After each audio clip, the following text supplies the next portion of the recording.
Yung local absentee voting natin, again, inuulit ko, 28, 29, 30, almost 57,000 po yung mga kababayan natin, members ng media, armed forces, PNP, kasama rin po ang Bureau of Fire Protection at iba pang ahensya ng pamahalaan ang makakaboto sa local absentee voting. Maraming botante ang hindi magawang makapunta sa presinto upang bumoto sa araw ng eleksyon dahil sa kanilang trabaho. Kaya naman naglaan ng 3 araw ang Commission on Elections para sa local absentee voting. Magsisimula ito sa Lunes, April 28 at magtatapos sa April 30.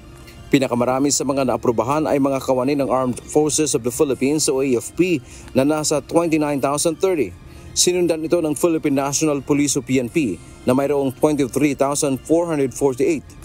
Habang ang ibang mga ahensya ng gobyerno tulad ng Philippine Coast Guard, Commission on Human Rights, Department of Education at iba pa ay 4,206.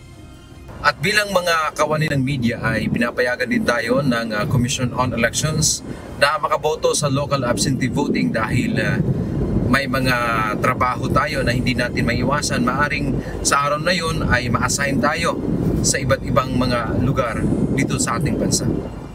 Sa mga mamamahayag sa National Capital Region ay boboto sa tanggapan ng Regional Director ng COMELEC sa San Juan City, habang ang ibang mga ahensya ng pamahalaan ay sa kanilang mga tanggapan.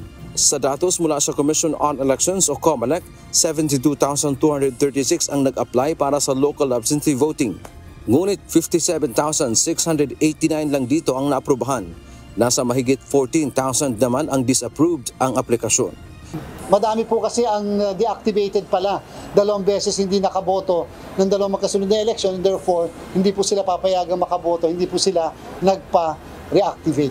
Dante Amento, UNTV, News and Rescue.